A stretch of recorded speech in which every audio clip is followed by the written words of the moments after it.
ಕಾಂಗ್ರೆಸ್ನ ದುರಾಡಳಿತ, ದಬ್ಬಾಳಿಕೆ ಮತ್ತೆ ದೌರ್ಜನ್ಯದ ಒಂದು ರಾಜಕಾರಣ ಬಹುಶಃ ಇದೆಲ್ಲದಕ್ಕೂ ಕೂಡ ಅಂತ್ಯಶ್ರೀ ಆಡ್ತಕ್ಕಂಥ ದಿನ ಬಹಳ ದೂರ ಇಲ್ಲ. ಇವತ್ತು ಎಲ್ಲೇ ಹೋದರೂ ಕೂಡ, ಇತ್ತೀಚೆಗೆ ಶಿವಮೊಗ್ಗ ಜಿಲ್ಲೆಯ ಭದ್ರಾವತಿ ತಾಲೂಕಿಗೆ ಹೋಗಿದ್ದೆ. 2ನೇ ಬಾರಿ ಭದ್ರಾವತಿಗೆ ಹೋದಂಥವ್ನು ನಾನು. ಭದ್ರಾವತಿಯಲ್ಲಿ ಅಲ್ಲಿರ್ತಕ್ಕಂಥ ಕಾಂಗ್ರೆಸ್ನ ಶಾಸಕರು ಯಾವ್ಯಾವ ರೀತಿ ಒಂದು ಹೆಣ್ಣುಮಗಳು ಅಧಿಕಾರಿ ಮೇಲೆ ಒಂದು ದೌರ್ಜನ್ಯವನ್ನ ಎಸಗಿರ್ತಕ್ಕಂಥದ್ದನ್ನ, ಅವರ ಸುಪುತ್ರ, ಶಾಸಕನೂ ಅಲ್ಲ, ಅವರ ಸುಪುತ್ರ ಯಾವ ರೀತಿ ಆ ದೂರವಾಣಿಯಲ್ಲಿ ಅವ್ರ ಜೊತೆ ಮಾತನಾಡಿದ್ರು ಅಂತಕ್ಕಂಥದ್ದು ಬಹುಶಃ ಇತ್ತೀಚಿನ ದಿನಗಳಲ್ಲಿ ಒಂದು ವಾಹಿನಿ ಮೂಲಕ ನಾವೆಲ್ಲರೂ ಕೂಡ ಇಡೀ ರಾಜ್ಯದ ಜನತೆ ನೋಡಿದ್ವಿ. ಇದನ್ನ ಯಾಕೆ ನಾನು ಹೇಳ್ತಾ ಇದ್ದೀನಿ ಅಂದ್ರೆ, ಇವತ್ತು ನೆಲಮಂಗಲದಲ್ಲೂ ಕೂಡ ಅದೇ ರೀತಿ ಅಧಿಕಾರಿಗಳ ಮೇಲೆ ದೌರ್ಜನ್ಯ ಮಾಡ್ತಕ್ಕಂಥದ್ದು, ದಬ್ಬಾಳಿಕೆ ಮಾಡ್ತಕ್ಕಂಥದ್ದು, ಎದುರಿಸಿ ಬೆದರಿಸಿ ರಾಜಕಾರಣ ಮಾಡ್ತಕ್ಕಂಥ ಒಂದು ಸಂಸ್ಕೃತಿ ಇವತ್ತು ನಮ್ಮ ನಾಡಿನಲ್ಲಿ ನಾವೇನು ನೋಡ್ತಾ ಇದ್ದೇವೆ. ಇದೇ ಸನ್ಮಾನ್ಯ ಕುಮಾರಣ್ಣವರು ಈ ರಾಜ್ಯದ ಮುಖ್ಯಮಂತ್ರಿಗಳಾದಂಥ ಸಂದರ್ಭದಲ್ಲಿ ಯಾವ ರೀತಿ ಅಧಿಕಾರಿಗಳನ್ನ ನಡೆಸ್ಕೊಂಡಿದ್ದಾರೆ ಅಂತಕ್ಕಂಥದ್ದು ಇವತ್ತಿಗೂ ಕೂಡ ಅಧಿಕಾರಿಗಳು, ಸನ್ಮಾನ್ಯ ಕುಮಾರಣ್ಣವರು ಅಧಿಕಾರ ಇರಲಿ ಇಲ್ಲದೆ ಹೋಗ್ಲಿ, ಅವ್ರಿಗೆ ಜನರ ಸಮಸ್ಯೆ ಬಗ್ಗೆ ಫೋನ್ ಮಾಡಿದಂಥ ಸಂದರ್ಭದಲ್ಲಿ ಅತ್ಯಂತ ಸಕಾರಾತ್ಮಕವಾಗಿ ಸ್ಪಂದನೆಯನ್ನು ಕೊಡ್ತಕ್ಕಂಥದ್ದು ಯಾತಕ್ಕೋಸ್ಕರ ಇದನ್ನ ನಾವು ಕಾಣಬಹುದು ಅಂದ್ರೆ, ಎಂದು ಕೂಡ ಸನ್ಮಾನ್ಯ ಕುಮಾರಣ್ಣವರು ಪೋಸ್ಟಿಂಗ್ಸ್ಗೆ ದುಡ್ಡನ್ನ ತಗೊಂಡಂಥವ್ರಲ್ಲ. ಇಷ್ಟು ಕೋಟಿ ಕೊಡಿ ನಿಮಗೆ ಪೋಸ್ಟಿಂಗ್ ಕೊಡ್ತೀವಿ ಅಂತಕ್ಕಂಥದ್ದು ಯಾವತ್ತೂ ಕೂಡ ಟ್ರಾನ್ಸ್ಫರ್ ದಂಧೆಗೆ ಕೈ ಹಾಕ್ತಕ್ಕಂಥದ್ದು ಸನ್ಮಾನ್ಯ ದೇವೇಗೌಡರು, ಸನ್ಮಾನ್ಯ ಕುಮಾರಣ್ಣವರು, ಜನತಾದಳ ಪಕ್ಷ ಅತ್ಯಂತ ಅಲ್ಪಾವಧಿಯಲ್ಲಿ ಅಧಿಕಾರವನ್ನು ನಡೆಸಿದ್ರು ಕೂಡ ನಮ್ಮ ರಾಜ್ಯದಲ್ಲಿ ಇಲ್ಲಿಯವರೆಗೂ ಅಂತ ಕೆಟ್ಟತನದ ರಾಜಕಾರಣಕ್ಕೆ, ಅಂತ ಕೆಟ್ಟತನದ ಒಂದು ಆಡಳಿತವನ್ನ ಜನತಾದಳ ಪಕ್ಷದ ನಾಯಕರು ಎಂದು ಕೂಡ ಕೊಟ್ಟಿಲ್ಲ. ಬಹುಶಃ ಅವೆಲ್ಲವೂ ಕೂಡ ಇವತ್ತು ಉದಾಹರಣೆ ನಮ್ಮ ಕಣ್ಣು ಮುಂದೆ ಇದೆ. ಯಾತಕ್ಕೋಸ್ಕರ ಇವತ್ತು ಕೂಡ ರಾಜ್ಯದ ಎಲ್ಲೆಡೆ ಜನತೆ ಜನತಾದಳ ಪಕ್ಷದ ಮೇಲೆ ಒಂದು ವಿಶ್ವಾಸವನ್ನ ಇಟ್ಟಿದ್ದಾರೆ ಅಂತಕ್ಕಂಥದ್ದನ್ನ ನಾವು ಬಹಳ ಹತ್ತಿರದಿಂದ ಮನಗೊಂಡಂತ ಸಂದರ್ಭದಲ್ಲಿ ಸನ್ಮಾನ್ಯ ದೇವೇಗೌಡರು, ಸನ್ಮಾನ್ಯ ಕುಮಾರಣ್ಣವರು ಭಾರತ ದೇಶಕ್ಕೆ, ನಮ್ಮ ಕರ್ನಾಟಕ ರಾಜ್ಯಕ್ಕೆ ಕೊಟ್ಟಿರ್ತಕ್ಕಂಥ ಕೊಡುಗೆಗಳು, ಸಾಧನೆಗಳು, ಕಾರ್ಯಕ್ರಮಗಳು ಶಾಶ್ವತವಾಗಿ ರಾಜ್ಯದ 7.5 ಕೋಟಿ ಕನ್ನಡಿಗರ ಹೃದಯದಲ್ಲಿ ಈಗಲೂ ಕೂಡ ನೆಲೆ ಊರಿದೆ. ಅದನ್ನ ಯಾರು ಕೂಡ ಅಳಿಸ್ಲಿಕ್ಕೆ ಸಾಧ್ಯ ಇಲ್ಲ. ಸೀನಣ್ಣವರು ಹೇಳ್ತಾ ಇದ್ರು, ಮಾಗಡಿ ವಿಧಾನಸಭಾ ಕ್ಷೇತ್ರದ ನಿಕಟಪೂರ್ವ ಶಾಸಕರು, ರಾಮನಗರ ಜಿಲ್ಲೆಯ ಅಧ್ಯಕ್ಷರು ಮಂಜಣ್ಣವರು, ಅವ್ರ ಸೋಲೂರು ಕೂಡ ಅವರಿಗೆ ಒಂದು ರೀತಿ ಒಂದು ಅವಿನಾಭಾವ ಸಂಬಂಧ ಇದೆ. ಇಲ್ಲಿ ಮಾಗಡಿ ಮತ್ತೆ ನೆಲಮಂಗಲ ಒಂದು ರೀತಿ ಈ ಟ್ವಿನ್ ಕ್ಷೇತ್ರಗಳಿದ್ದಂಗೆ, ಅವಳಿ ಜವಳಿ ಕ್ಷೇತ್ರಗಳಿದ್ದಂಗೆ, ಆ ರೀತಿ ಒಂದು ಸಂಬಂಧಗಳು ಎರಡು ಕ್ಷೇತ್ರದ ಕಾರ್ಯಕರ್ತರು, ಮುಖಂಡರ ಜೊತೆಯಲ್ಲಿ ಇರ್ತಕ್ಕಂಥದ್ದು. ಮಾಗಡಿ ಮಂಜಣ್ಣವರು ಕೂಡ ಸುದೀರ್ಘವಾಗಿ ಮಾತನಾಡಿದ್ರು. ಎಲ್ಲವನ್ನ ನಾವು ಬಹಳ ಸೂಕ್ಷ್ಮವಾಗಿ ಗಮನಿಸ್ಕೊಂಡಿರ್ತಕ್ಕಂಥದ್ದು ಬಹುಶಃ ತಾವೆಲ್ಲರೂ ಕಿವಿ ಕೊಟ್ಟು ಅವ್ರ ಮಾತನ್ನ ಕೇಳ್ತಾ ಇದ್ರಿ. ಬಹಳಷ್ಟು ವಿಚಾರಗಳ ಬಗ್ಗೆ ಪ್ರಸ್ತಾವನೆಯನ್ನು ಮಾಡಿದ್ರು. ನಾನೊಂದು ಮಾತನ್ನ ಹೇಳ್ತಾ ಇದ್ದಣ್ಣ, ಏನಿವಾಗ ಗಾಡಿನಲ್ಲಿ ಬರ್ತಾ ನೀವು ಖುಷಿಯಿಂದ ಜೈಕಾರವನ್ನ ಕೂಗಬೇಕಾದ್ರೆ ಮೈಕ್ನಲ್ಲಿ ನಿಖಿಲ್ ಕುಮಾರಸ್ವಾಮಿ ಪಕ್ಷದ ಕಾರ್ಯಕರ್ತನಾಗಿ ನನಗೊಂದು ಮುಜುಗುರ ತಂದ್ಕೊಡ್ತಕ್ಕಂಥ ಒಂದು ಸನ್ನಿವೇಶ ನನ್ನ ಕಣ್ಮುಂದೆ ಬಂದು ನಿಂತ್ಕೊಳ್ತು. ಯಾಕೆಂದ್ರೆ ಇವತ್ತು ನಾನು ಬಹಳ ಸ್ಪಷ್ಟವಾಗಿ ಹೇಳ್ತೇನೆ, ಅತ್ಯಂತ ಸ್ಪಷ್ಟವಾಗಿ ಹೇಳ್ತೇನೆ, ಮನಸ್ಪೂರ್ವಕವಾಗಿ ಇವತ್ತು ಈ ಪಕ್ಷದ ಯುವ ಜನತಾ ದಳದ ರಾಜ್ಯಾಧ್ಯಕ್ಷ ಅಂತಕ್ಕಂಥದ್ದನ್ನ ನನ್ನ ಬದಿಗಿಟ್ಟು ಈ ಪಕ್ಷದ ಒಬ್ಬ ನಿಷ್ಠಾವಂತ ಕಾರ್ಯಕರ್ತನಾಗಿ ನಿಖಿಲ್ ಕುಮಾರಸ್ವಾಮಿನೂ ಒಬ್ಬ ಈ ಪಕ್ಷವನ್ನ, ಪ್ರಾದೇಶಿಕ ಪಕ್ಷವನ್ನ ಕಟ್ಟು ಬೆಳೆಸಬೇಕು ಅಂತಕ್ಕಂಥ ನಿರ್ಧಾರದಿಂದ ಇವತ್ತು ನಿಮ್ಮೆಲ್ಲರ ಜೊತೆಗೆ ನಾನು ಬಂದು ನಿಂತಿದ್ದೇನಣ್ಣ.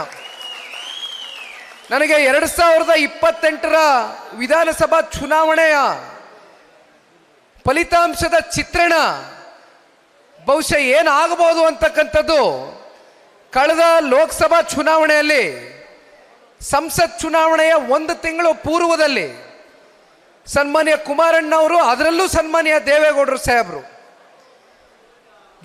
ಸಾಹೇಬ್ರನ್ನ ನೀವು ನೋಡ್ಕೊಂಡು ಬಂದಿದ್ದೀರಿ. ಅವರ ಸುದೀರ್ಘವಾದ ರಾಜಕಾರಣದ ಉದ್ದಗಲಕ್ಕೂ ಕೂಡ ಅವರ ನಿಲುವು ಏನೇ ಇರ್ಬೋದು ಅದರಲ್ಲಿ ಸ್ಪಷ್ಟತೆ ಇರುತ್ತೆ.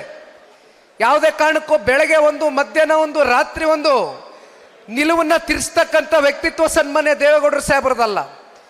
ಯಾವಾಗ ಸನ್ಮಾನ್ಯ ದೇವೇಗೌಡರು ಸಾಹೇಬರು ಮೊದಲನೇ ಬಾರಿ ತುಂಬ ಹೃದಯದಿಂದ ದೇಶದ ಗೌರವಾನ್ವಿತ ಪ್ರಧಾನಮಂತ್ರಿಗಳು ಶ್ರೀ ನರೇಂದ್ರ ಮೋದಿಜಿ ಅವರ ಕಳೆದ 11 ವರ್ಷದ ಈ ದೇಶದ ಪ್ರಧಾನಮಂತ್ರಿಗಳಾಗಿ ಅವರು ಕೊಟ್ಟಿರ್ತಕ್ಕಂಥ ಕೊಡುಗೆಗಳನ್ನ ಮೆಚ್ಚಿ ಸನ್ಮಾನ್ಯ ದೇವೇಗೌಡರು ಸಾಹೇಬರು ಜನತಾದಳ ಪಕ್ಷ ಸನ್ಮಾನ್ಯ ಕುಮಾರಣ್ಣ ಅವರ ನಾಯಕತ್ವದ ಅಡಿ ಕಳೆದ ಸಂಸತ್ ಚುನಾವಣೆಯಲ್ಲಿ ಭಾರತೀಯ ಜನತಾ ಪಾರ್ಟಿ ನಮ್ಮ ಮಿತ್ರ ಪಕ್ಷ ಮತ್ತು ಜನತಾದಳ ಪಕ್ಷ ಎರಡೂ ಪಕ್ಷ ಕೂಡ ಒಂದು ಸಮ್ಮಿಲನದಿಂದ ಒಂದು ಒಗ್ಗಟ್ಟಿನಿಂದ ಲೋಕಸಭಾ ಚುನಾವಣೆಯನ್ನು ಎದುರಿಸ್ತೀವಿ. 28 ಲೋಕಸಭಾ ಚುನಾವಣೆಯ ಏನು ಒಂದು ಕ್ಷೇತ್ರ ವ್ಯಾಪ್ತಿ ನಾವು ನಮ್ಮ ಕರ್ನಾಟಕ ರಾಜ್ಯದಲ್ಲಿ ನೋಡ್ತೇವೆ. ಅದರಲ್ಲಿ 19 ಜನ ಸಂಸದರು NDA ಅಭ್ಯರ್ಥಿಗಳು ಇವತ್ತು ಗೆದ್ದು ಶ್ರೀ ನರೇಂದ್ರ ಮೋದಿಜಿ ಅವರಿಗೆ ಕರ್ನಾಟಕ ರಾಜ್ಯದಿಂದ ಒಂದು ಶಕ್ತಿಯಾಗಿ ಇವತ್ತು ಹೋಗಿ ಕೂತಿದ್ದಾರೆ ಲೋಕಸಭೆಯಲ್ಲಿ. ಬಹುಶಃ ಅದಕ್ಕೆ ಪ್ರಮುಖವಾದಂಥ ಕಾರಣಕರ್ತರು ವಿಶೇಷವಾಗಿ ಹಳೆ ಮೈಸೂರು ಪ್ರಾಂತ್ಯದಲ್ಲಿ ಚಿತ್ರದುರ್ಗದವ್ರಿಗೂ ನಾವು ಮಾತನಾಡ್ತಕ್ಕಂಥದ್ದಾದರೆ ಚಾಮರಾಜನಗರ ಒಂದು ಜಿಲ್ಲೆ ಬಿಟ್ಟು ಒಂದು ಲೋಕಸಭಾ ಕ್ಷೇತ್ರ ಬಿಟ್ಟು ಇನ್ನೆಲ್ಲ ಲೋಕಸಭಾ ಕ್ಷೇತ್ರಗಳಲ್ಲೂ ಕೂಡ ಹಳೆ ಮೈಸೂರು ಪ್ರಾಂತ್ಯದಲ್ಲಿ NDA ಅಭ್ಯರ್ಥಿಗಳು ಗೆಲುವನ್ನು ಸಾಧಿಸಿರ್ತಕ್ಕಂಥದ್ದಣ್ಣ. ಇದಿಷ್ಟೇ ಅಲ್ಲ, ಇದರ ಮುಂದುವರೆದ ಭಾಗವಾಗಿ ಬಹುಶಃ ಎಲ್ರಿಗೂ ಕೂಡ ವಿಚಾರ ತಿಳಿದಿರ್ಲಿಕ್ಕಿಲ್ಲ. ಆದರೂ ನಿಮ್ಮ ಮುಂದೆ ಒಂದು ಪ್ರಸ್ತಾವನೆಯನ್ನು ಮಾಡ್ತೇನೆ. ಯಾತಕ್ಕೋಸ್ಕರ ನಾನು ಲೋಕಸಭಾ ಚುನಾವಣೆಯ 19 ಜನ ಸಂಸದರು ಗೆದ್ರು ಅಂತಕ್ಕಂಥದ್ದನ್ನ ಪ್ರಸ್ತಾಪವನ್ನು ಮಾಡಿದ್ದೇನೆ ಅಂದರೆ ಕೇವಲ 19 ಜನ ಸಂಸದರಾಗಿ ಆಯ್ಕೆ ಆಗಿರ್ತಕ್ಕಂಥದ್ದು ಅಷ್ಟೇ ಅಲ್ಲ, 151 ವಿಧಾನಸಭಾ ಕ್ಷೇತ್ರದಲ್ಲಿ 224ರಲ್ಲಿ 151 ವಿಧಾನಸಭಾ ಕ್ಷೇತ್ರದಲ್ಲಿ NDA ಅಭ್ಯರ್ಥಿಗಳು ಮುನ್ನಡೆಯನ್ನ ಸಾಧಿಸಿರ್ತಕ್ಕಂಥದ್ದು ಮುಂಬರ್ತಕ್ಕಂಥ 2028ರ ವಿಧಾನಸಭಾ ಚುನಾವಣೆಗೆ ಇದಕ್ಕಿಂತ ದಿಕ್ಸೂಚಿ ಬೇಕಾ ಅಂತಕ್ಕಂಥದನ್ನ ನಾವು ನೀವೆಲ್ಲರೂ ಇವತ್ತು ಮನಗೊಳ್ಬೇಕಾಗ್ತದಣ್ಣ. ಹಾಗಾಗಿ ಯಾರು ಕೂಡ ಆತಂಕಕ್ಕೆ ಒಳಗಾಗ್ತಕ್ಕಂಥದ್ದು ಬೇಡ. ನನಗೆ ಗೊತ್ತಿದೆ, ಇತ್ತೀಚಿನ ದಿನಗಳಲ್ಲಿ ಬಹಳ ಜನಕ್ಕೆ ಇವತ್ತು ಹಾಲು ಕುಡಿದಷ್ಟು ಸಂತೋಷ ಆಗಿರ್ಬೋದು. ನಮ್ಮ ರಾಜಕಾರಣದಲ್ಲಿ ಇರ್ತಕ್ಕಂಥ ವಿರೋಧಿಗಳಿಗೆ ಸನ್ಮಾನ್ಯ ಕುಮಾರಣ್ಣ ಅವರ ಆರೋಗ್ಯದಲ್ಲಿ ಏರುಪೇರಾಗ್ಬಿಟ್ಟಿದೆ. ಇನ್ನೇನು ಜನತಾದಳ ಪಕ್ಷ ಕುಮಾರಣ್ಣ ಇಲ್ಲ ಅಂದರೆ ಮುಗದೇ ಹೋಯ್ತು. ಇನ್ನೇನು ಬಿಡಪ್ಪ, ನಾವು ಜನತಾದಳ ಪಕ್ಷವನ್ನು ಈ ರಾಜ್ಯದಲ್ಲಿ ಸಂಪೂರ್ಣವಾಗಿ ಕಾರ್ಯಕರ್ತರನ್ನ ನಮ್ಮ ಪಕ್ಷಗಳಿಗೆ ನಾವು ಸೆಳ್ಕ ಬಿಡ್ಬೋದು ಅಂತಕ್ಕಂಥ ಕೆಲವೊಂದಷ್ಟು ಕಲ್ಪನೆಗಳನ್ನ ಏನು ಒಂದಷ್ಟು ನಾಯಕರುಗಳು ತಲೆನಲ್ಲಿ ಇಟ್ಕೊಂಡಿದ್ದಾರೆ. ಈ ಸಂದರ್ಭದಲ್ಲಿ ಘಂಟಾಘೋಷವಾಗಿ ಒಂದು ಮಾತನ್ನ ಹೇಳಲಿಕ್ಕೆ ಇಷ್ಟಪಡ್ತೇನೆ. ಜನತಾದಳ ಪಕ್ಷದ ಕಾರ್ಯಕರ್ತರು ಯಾವುದೇ ಅಧಿಕಾರದ ಆಸೆಗೆ, ಯಾವುದೇ ದುಡ್ಡಿನ ಆಸೆಗೆ, ಯಾವುದೇ ಆಮಿಷದ ಆಸೆಗೆ ಇವತ್ತು ಒಳಗಾಗಿ ಪಕ್ಷದ ಕಾರ್ಯಕರ್ತರಾಗಿ ಸದಸ್ಯರಾಗಿ ಇರ್ತಕ್ಕಂಥದ್ದಲ್ಲ. ಎರಡೂ ರಾಷ್ಟ್ರೀಯ ಪಕ್ಷಗಳನ್ನ ನೀವು ಎರಡೂ ರಾಷ್ಟ್ರೀಯ ಪಕ್ಷದಲ್ಲಿ ಇರ್ತಕ್ಕಂಥ ಕಾರ್ಯಕರ್ತರನ್ನ ನೀವು ಒಂದು ಕಡೆ ತೂಗಿದ್ರೆ ಮತ್ತೊಂದು ಕಡೆ ಜನತಾದಳ ಪಕ್ಷದಲ್ಲಿ ಇರ್ತಕ್ಕಂಥ ಕಾರ್ಯಕರ್ತರು ಯಾವುದೇ ಅಭಿಲಾಷೆ ಇಲ್ದಿರ, ಯಾವುದೇ ನಿರೀಕ್ಷೆ ಇಲ್ದಿರ, ಯಾವುದೇ ಫಲಾಪೇಕ್ಷೆ ಇಲ್ದಿರ ಈ ಪಕ್ಷವನ್ನ ಕಟ್ಟಿ ಬೆಳೆಸಿರ್ತಕ್ಕಂಥವ್ರು ಸಹಸ್ರಾರು ಸಂಖ್ಯೆಯಲ್ಲಿ 224 ಕ್ಷೇತ್ರದಲ್ಲೂ ಕೂಡ ಇವತ್ತು ರಾಜ್ಯದ ಉದ್ದಗಲಕ್ಕೂ ಇದ್ದಾರೆ. ಅಷ್ಟು ಸುಲಭವಾಗಿ ನೀವು ಜನತಾದಳ ಪಕ್ಷವನ್ನ ಈ ರಾಜ್ಯದಲ್ಲಿ ನಿರ್ಮೂಲನ ಮಾಡಿಬಿಡ್ತೀವಿ ಅಂತಕ್ಕಂಥ ನಿಮ್ಮ ಕನಸಾಗೆ ಉಳಿಯುತ್ತೆ ಹೊರತುಪಡಿಸಿ ಯಾವ ಕಾರಣಕ್ಕೂ ಕೂಡ ಇವತ್ತು ನೀವೇನು ಮನಸ್ಸಲ್ಲಿ ಅನ್ಕೊಂಡಿದ್ದೀರಿ. ಪಾಪ ಕಾಂಗ್ರೆಸ್ನವರು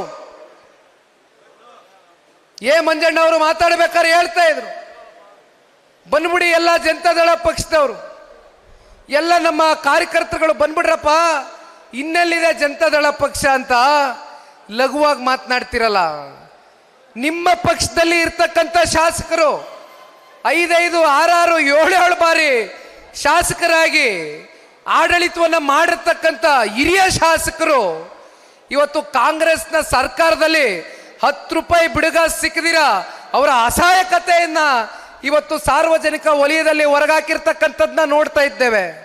ಇದಕ್ಕಿಂತ ಸಾಕ್ಷಿ ಬೇಕಾ? ನಿಮ್ಮ ಕಾಂಗ್ರೆಸ್ನಲ್ಲಿ ಇರ್ತಕ್ಕಂಥ ಶಾಸಕರು ನಿಮ್ಮ ಪಕ್ಷವನ್ನ ಯಾರಪ್ಪ ಮೋಟಮ್ನವರು ಏನು ಕೊಟ್ಟವ್ರ ಮೊನ್ನೆ ಹೇಳಿಕೆ ಎಲ್ಲ ನಮ್ಮ ಸಾಮಾಜಿಕ ಜಾಲತಾಣದಲ್ಲೂ ಹರಿದಾಡ್ತಾ ಇತ್ತು.